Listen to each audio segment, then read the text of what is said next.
jërëjëf Pape Mogi ñu ngi leen nuyu rafetlu ànd bi ak télévision Futur Média benn waxtu jot na li gën a fës ci xibaar yi Tëngéej ginnaaw fitna ga amoon démb ca stade Ngalandou Diouf benn doomu aadama ñàkk ci bakkanam njiitu réew Macky Sall yëkkati na ay kàddu ne lii na dakk maanaam fitna gi ci stade yi ba tax na kon moom jàpp ni rek nguur ak Sénégal dina jël ay matukaay ba rek képp koo xamante ni def nga ñaawteef gi kon ñu daal di gàntal say pexe. ca Bambey moom jamono ji étudiants ya daal dina ni ndar képp ñaar ci ay alkaati yoo xamante dañoo civil woon loolu nag mi ngi rek am ginnaaw bi fitna doxee ci yooyu étudiant ak force de l'ordre yi jëm kon ci seen ñoŋin foofa ca université ba dinañ fa dem ànd ci ak suñu ndaw la ñu fa nekkal di Babacar Diouf football Sénégal nekk ci tiis ndax Lamine Dieng ku ne xam ne rek yàgg naa entraîné ay équipe yu bari moom Lamine nag moom moo dëddu leen ci ñëwaat ci nam gën a yaatoo ak ci xibaaru tàggat yaram yi ak Cheikh Tidiane Diagne ca jamono jooju moom ca Ziguinchor ñu ngay waxtaan rek ginnaaw mbas mi ñu bëri jàpp ne daal am na ci ñoo xamante ni dañoo amoon jàngoro ji wante seen xel day xalaat ci wàllu xaru ba tax na kon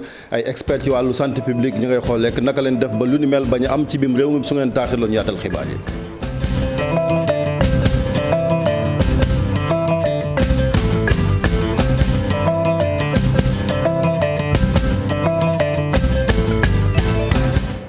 dañuy dem ca Bambey fekk fa suñu ndaw Babacar Diouf ginnaaw bi la nuyoo mu mel ni kon dënn jóg na ca université Alioune Diop ba tax na kon am na ci ñaari alkaati yu étudiants yi jàpp ñoom étudiants yi fukk ca ñoom ña nga ca commissariat. jërëjëf Chérif ni nga ko waxee noonu la ñu ngi fii ci route nationale numéro 3 ni nga ko gisee étudiants yi ak ñi nga xam ne ñooy force de défense et de sécurité yi GMI de surcroît ñu ngi jàppante bu métti fi mu nekk nii nag bilan bi nga xamante ni amadagun nañ ko ci moo di ñaari policiers yoo xam ne nii ay civil lañ teg nañ leen loxo fi mu nekk nii nag li ñu mënti jàpp tamit ci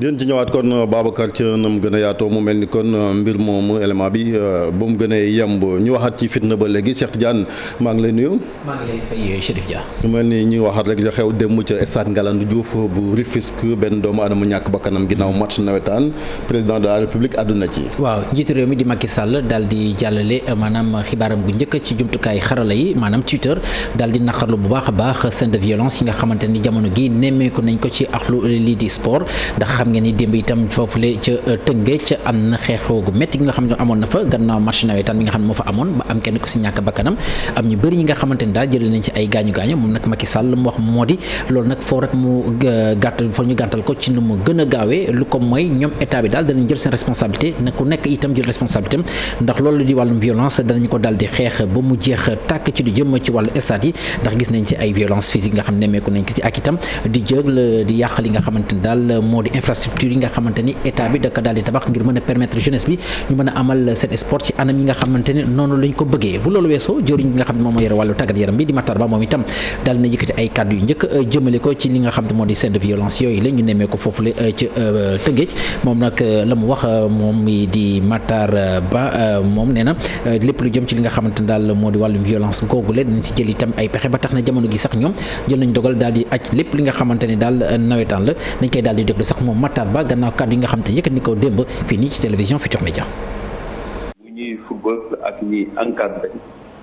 mënuñu def lu mel nii donc nawetaan am na leneen lu ci bëgg a dugg c'est d'autant plus grave que Rufisque dafa toog ay années amuñu fu ñu joué. ñu daj ci lu ne.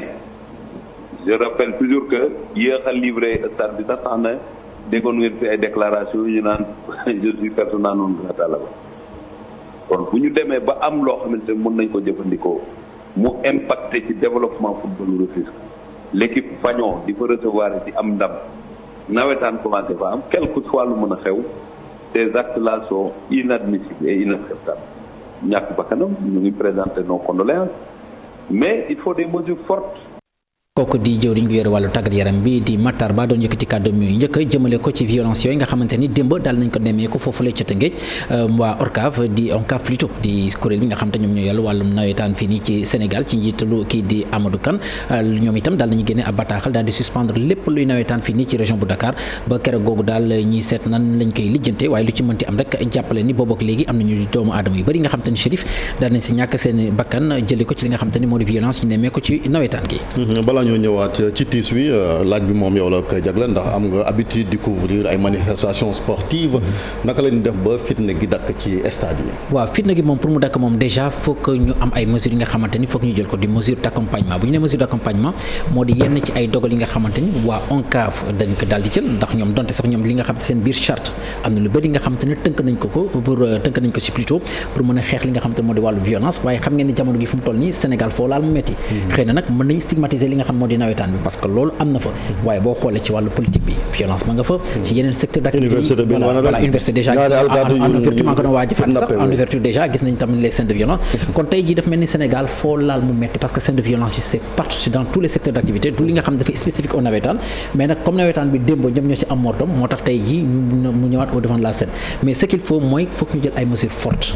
yi moo di waa ONCAV ñoom yi nga xam ne ñoom la ñu délégué les pouvoirs ñu daal di jël dogal yu ni mel ak itam état bi parce que tam état bi bu délégué ay pouvoirs am war a toog rek ne day seetaan quand il s'agit de prendre des décisions pour mën a sanctionner ñi nga xam ne ñoom ñooy def ñaawteef yu mel noonu nañu ko def waaye tamit quelque part am na ñi nga xam ne ñu ngi poser ay questions est-ce que état bi dina dem jusqu'au bout de sa logique parce que boo xoolee nawetaan dafa ci mbir bi nga xamante ni y a tellement d'intérêt y a une clientèle politique bi nga xam ne moo fa nekk est-ce que tey dana leen jar ñu daal di jël maanaam ces décisions mais je pense que tamit un état doit rester fort bu naree jël décision naka jël sans état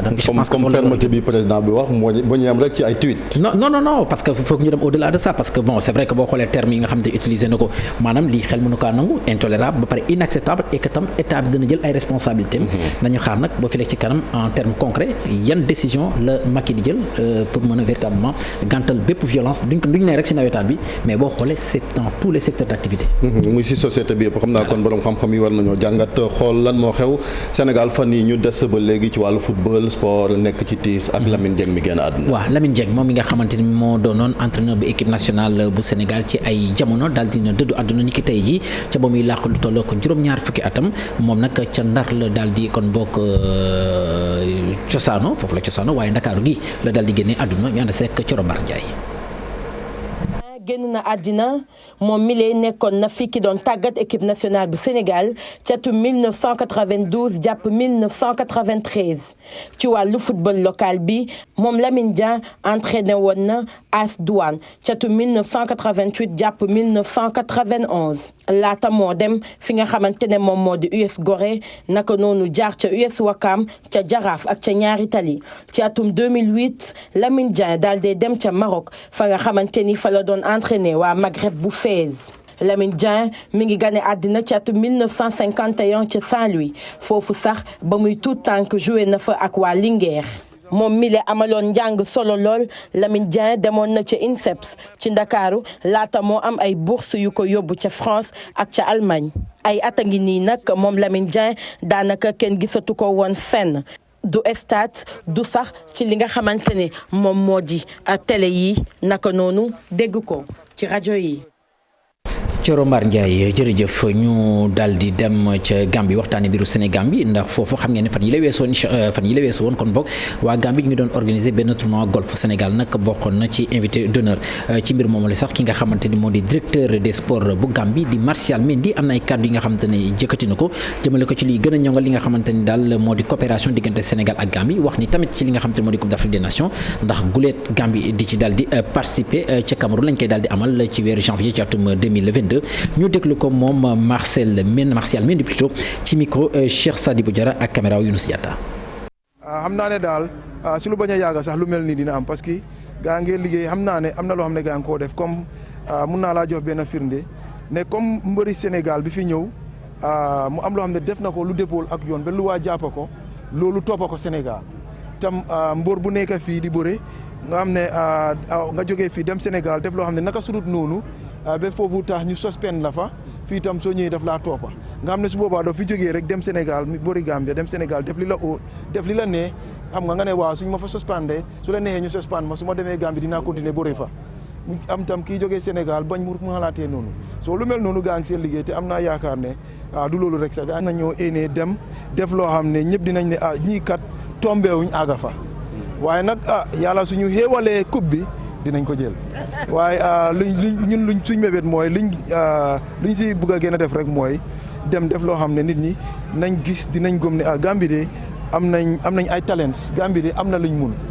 kenn du toog di ne ñii de xam naa dañ fakatalu rek àgga fa ñii dañ tombee àgga fa waaw ñun daal loolu lañ bëgg a def bëgg nañ suñ demee wonee suñ boppa ba ñëpp gis ne Gambie am na luñ mun waaw leneen li si tegu nag mu nekk bénéfice. ginnaaw golf ñu jëlaat bal bi Cheikh Tidiane wax ci Ligue européenne des champions dafa mel ni kon tey moom la tàmbali 6e et dernière journée championnat boobu. waaw moo di journée bu mujj bi am na équipe yi nga xamante ne sax laata ñuy àgg ci li nga xam moo dernière journée bi ñoom jot nañoo qualifié ba pare waaye ci groupe B bi nag foofu xëccoo bi dana tar loolu waaye duel bi itam pour première place bi tey jii lañ koy daal di amal diggante Real Madrid ak Inter de Milan ci groupe D bi ñu ànd seeg kii di Cheikh Sadibou Diarra. talaata bi ci Ligue des champions bi ñetti équipe ci groupe B bi ñoo di xëccoo gunge Liverpool ci 8e de finale yi jamono bu Real Madrid ak Inter di wure première place bu groupe D.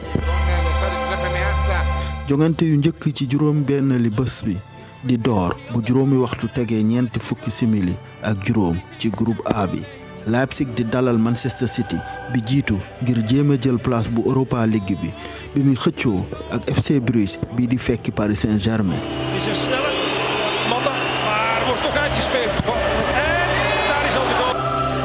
ci groupe B bi la suspense bi gën a bëri Milan AC Porto ak Atlético Madrid ku ci nekk am nga chance dem ci 8e de finale yi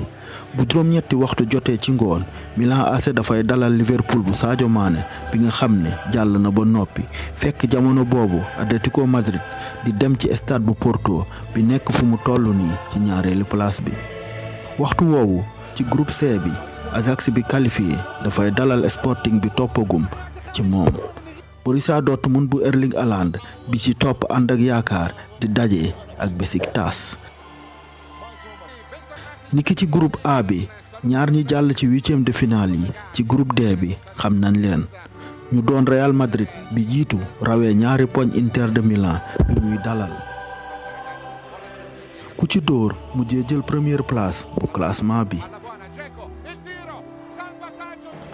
Sheriff Trabzon bi di dem ci Europa League bi di laale ak Shakhtar Donetsk bi toog ba noppi. yeneen jongante yi des ci bés bi bokk ci Bayern Munich bi dalal FC Barcelone dinañ ci dellusi ci àllarba bi.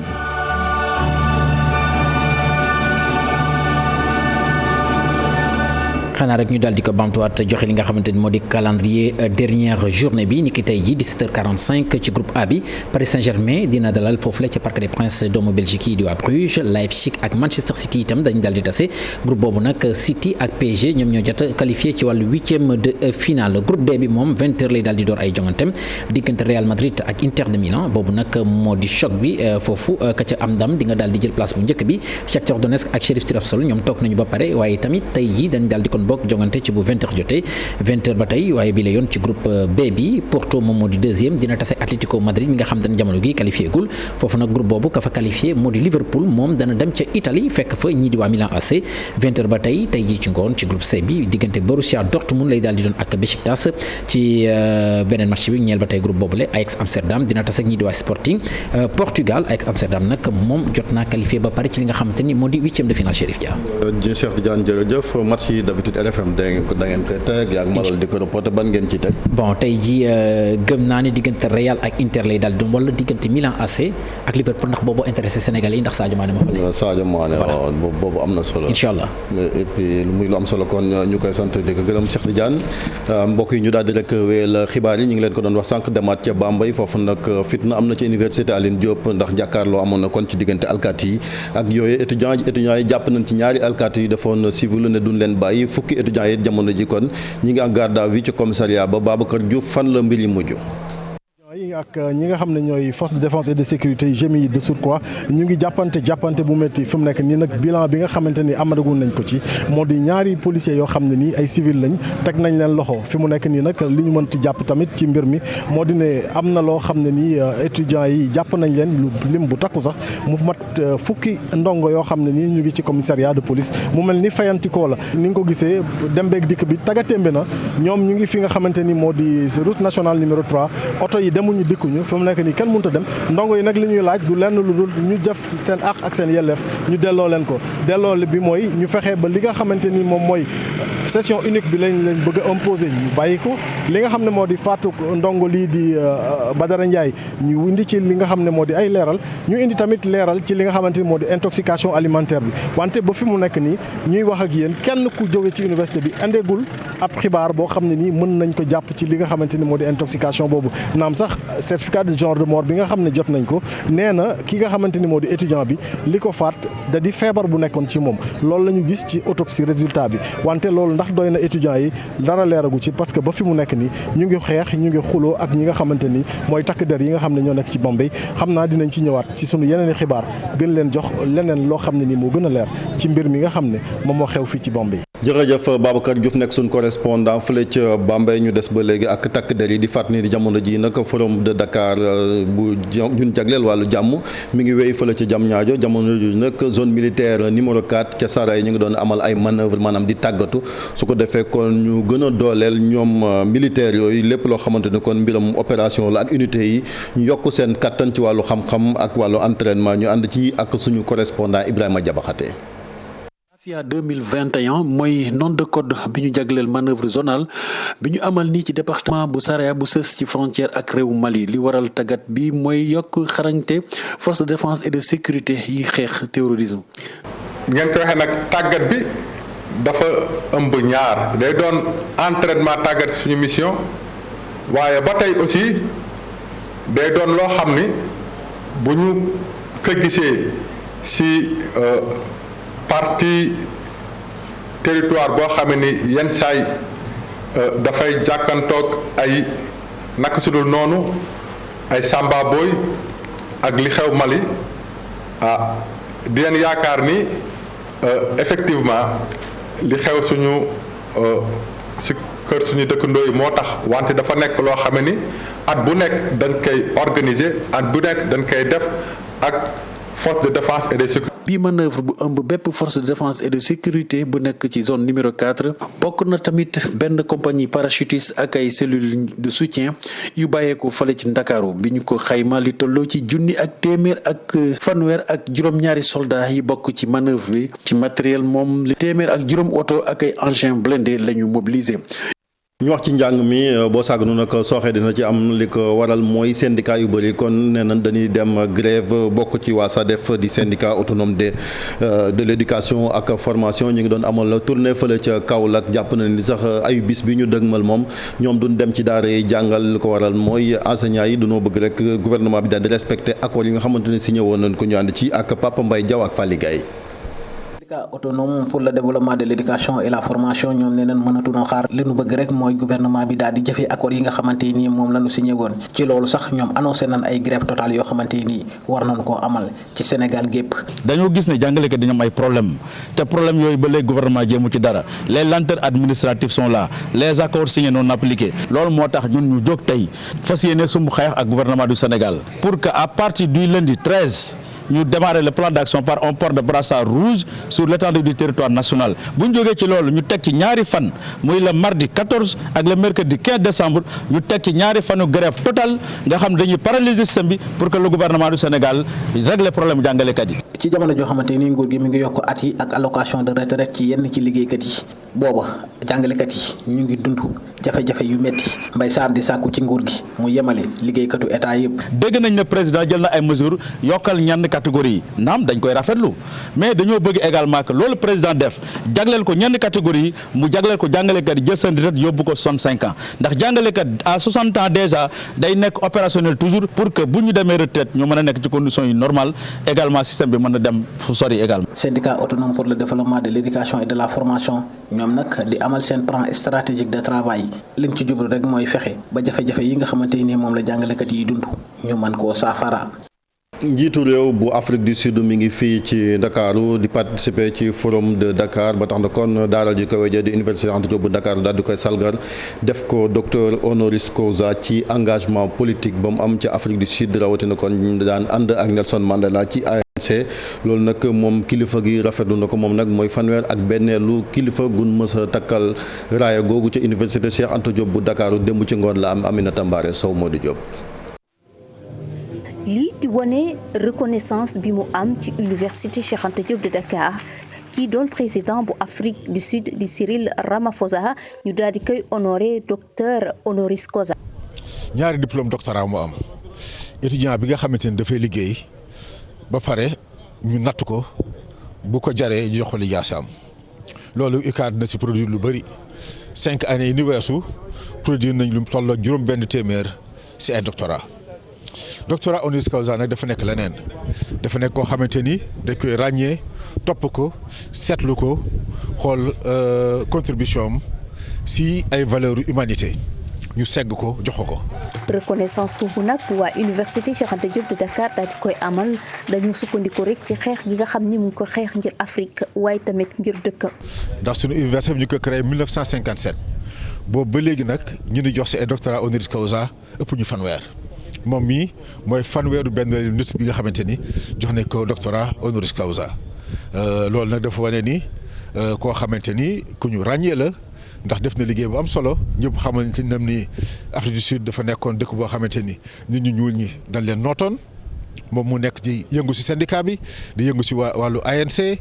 ba mujj gi mu bokk si ñi nga xamante ni ñoo def négociation yi nga xamante ni moom moo mujjee am Afrique du Sud bi nga xamante ni moom lañ xam léegi. lu koy jëmmal sax mooy discours bi nga xam ni jot na ko def ci amphithéâtre bu UCAD 2. ku nekk nag ñaan nga yàlla am. diplômé bu ràññee ko comme président Ramaphosa yaakaar naa ne ku xool contribution am avant muy nekk président ak bi mu nekkee président ba tey nga déglu wax ji mu wax tey di nga xam ni suñu université war na am fierté am ko suñu parmi nos diplômés. moom mu jàpp ni tey jile jot na réewu Afrique yi bokk benn yéene ñu daal di tamit bokk ay recherche surtout ci contexte boo xam ni Covid-19 dafa lëmbi àdduna te ku nekk ngi ut ban façon nga war a xeexee ba mën cee génn mën a tamit aar sa askan ak say recherche. ginnaaw grève transporteur yi conseil bu dialogue social daal ñuy xamal ne moom it def na ci jéego bañ samp li naan comité de suivi su ko defee ñu xool lépp loo xamante ni ay accord la ñu mën a sàmm ndax gouvernement bi ak ñaari parti yi ñu ngi koy respecté loolu nag gouvernement bi dina am ñu leen fa teewal ba ci syndicat yi jëm kon ci wàllu transport soxna Innocence Tam Ndiaye yi min dénk kuréel googu moo xamle lu ni mel ba muy amal tukki nemmeeku fële ca Thiès Cheikh Anta Diop say latir taxawaay bu am solo boo xamante ni def na ko ci syndicaliste yi yor wàllu transport géré woon fii ci réewum Sénégal. sant yàlla bi ñu xamee ne lépp ci waxtaan la xaj ma ciy sant góor a xuma ak ñëpp ñi nga xam ne ñoo jàpp ci liggéey bi moo di Giro secrétaire général CNTS mu jàpp ci Bayla Sow nga xam ne sax nekkul Sénégal ci beneen réew la nekk mu jàpp ci muy ITF yore benn syndicat boo xam ne liggéeykat yi nga xam ne ñoo nekk ci transport dans l'Afrique francophone muy Bayla Sow fii la nekkoon après mu nekk léegi Abidjan mais ñu jàpp ci ba toogaay am. am na loo xamante ne sax waxtaane nañ ko ba daañu ko topp ba lépp loo xamante ne chauffeur si teg nañu ko ñu mën ci indi saafara. xayma protocole bi am kuréel bu ministre bi teg jiite ko moom ak yenn ay naataangoom au conseil bokk ci pour ñu mën a poursuivre la réflexion xool naka la seen revendication yi yëpp épuisé mais président de la république da ci jàpp. ndax décret ci boppam la jël pour fixer les points pour contrôle corridor yi mu jëlaat encore jox ndigal ministre yi ñu jël benn arrêté ñoom tamit ñu tënk ko signé ko ci saasi ba syndicat yi am lu ñu téye syndicat léegi ñoom nañ lay wax sax naan doo revendiquer lépp nga am lépp ci saasi donc ñoom am nañ léegi beneen posture donc ñoom dañuy jël après ñu dàqewaat li ci des waaye sant yàlla bu ñu comprendre loolu. ay syndicalistes ay partenaires sociaux ak au conseil du dialogue social ñu ngi fii ci diwaanu Thiès ñaari fan nag daañu ci waxtaane lu tàggat leen lu jëm ci wàllu dialogue social. ñu wax ci wàllu mbas mi fële ca Ziguinchor ay borom xam-xam ci wàllu santé publique daje nañ fa doon xool benn xayma di étude boo xam taal bi ñu ko defee am na ci ñu amoon jàngoro ji yenn saa yi seen xel day nekk ci wàllu xaru ba tax na rek ñoom ñu daal di xool yooyu patient daal lan moo war a tax lu ni mel ñu indi ci saafara Boubacar Diassi Lamine Mandiang. denc bu ñu daan denc képp ko amoon Covid-19 ci centre de traitement des épidémies yu nguur gi ubbi ci Sénégal wërngal këpp fekk mbasu Covid-19 mu ngi amoon doole ci suñum réew daanaka amoon na ay njeexital yu metti ci yenn maladies yi waaye it ñenn ci ay agents yu doon liggéey ci yooyu le centre de traitement des épidémies ba tax na ñenn ci ay malade demoon nañu bay bëgg xaru waaye it liggéeykat yi am coono ju jéggi dayoo mu doon coono bu ñuy woowee épuisement professionnel extrême ñu gën kaa xam ci tuuru burn out lu ni mel lañu mën a jàpp ci ab étude scientifique bu ñu réalisé te daal di ko présenté fii ci teewaay ay scientifique yu bari waaye it ay universitaire wax bi effectivement maanaam am na ñi nga xamante dañoo am ay problèmes psychosociaux yi nga xamante aggravés par Covid bi maanaam bu ñu leen jëlee di leen isolé day tax ba li nga xamante ne moo nekkoon seen biir mën a génn te loolu mën a dem ba jur ñu bëgg a xaru maanaam dañuy am dépression parce que personnel bi dafa demoon ba sonn ba am moom tamit ay problèmes psychologiques ñu ñuy naan ak sonn bu ñuy naan burn out. rencontre scientifique bii mu ngi am ci Cap Skirring te UFR science de la santé bu université Assane Seck bu Ziguinchor ak kuréel bi ëmb képp kuy professionnel santé publique ñoo ko fi organisé ñu profité ci gii leen ndaje ngir wane gën kaa néew téeméeri étude ak rapport yi nga xamante ni bu ñu paree bépp sénégalais bu leen soxla daanaka mën na cee jot. yemul rek ci ñun chercheur dañu naan alors ñi nga xam ne ñoom ñoo sóobu ci liggéey bi médecin chef de région yi médecin chef de district yi organisation non gouvernementale yi ministère de la santé nañu ñëw ñu waxtaanee mbir mi mu bañ a nekk rek xalaatu ay jàngalekat ak ay chercheur mu nekk loo xam ne lii danañ ci jëlee njëriñ pour mën a gën a xeex Covid. ngir ñu mën a présenter ak i wane li ma téeméeri étude ak rapport ci diiru ñetti fan dong ñu amal gii leen ndaje dañu daal di wéeru ci présidence de la république organisation mondiale de la santé waaye it ak képp kuy partenaire UFR science de la santé bu université Assane Seck bu Ziguinchor.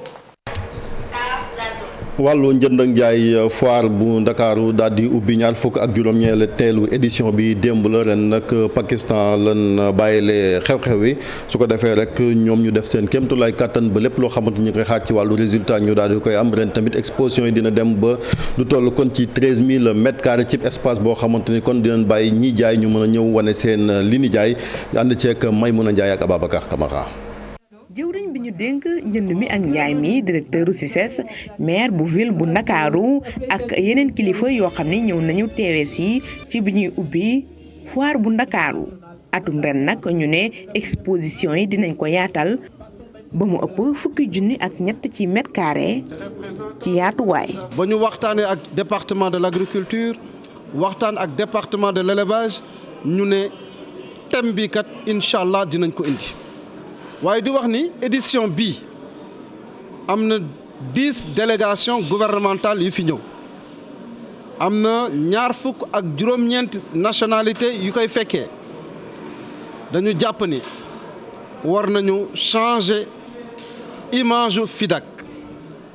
yu FIDAK mooy image yu Sénégal. foire bu Ndakaaru nag at mi ñu ne dañ ko bëgg a soppi indi ci programme yu yees. lu ñuy def mooy. waxtaan ak acteur secteur informel bi ba nga xam ne bu ñu ñëwee yenn comportement yi duñ ko am fi am en tout cas professionnaliser daal mooy ñu fexe ba nga xam ne aire d'exposition yi ñu indi si loo xam ne ni ku ñëw di nga xam ne ni quand même y a du sérieux loolu tamit di wax ni événementiel la ñuy def dañuy déglu ñi nga xam ne dañ fiy ñëw. ci noonu nag ñu ne jëflante gi dinañ ko gën a yaatal am na sax lu ñuy séenu. lu jëm ci organiser ay salons spécialisés waaye aussi ay foires ak salons ci biir dëkk bi loolu nag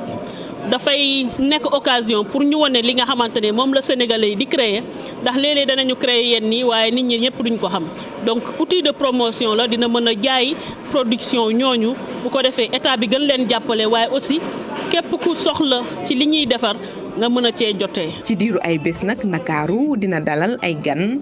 29 réew yoo xam ni dinañu bokk ci foire ren bi invité d'honneur bi nag atum ren mooy réewu Pakistan. jërëjëf may mën nañu des ak beneen njaayeen di Mamadou Mohamed mu dégtal ñu la gën a fas yéene kaay. jërë ngeen jëf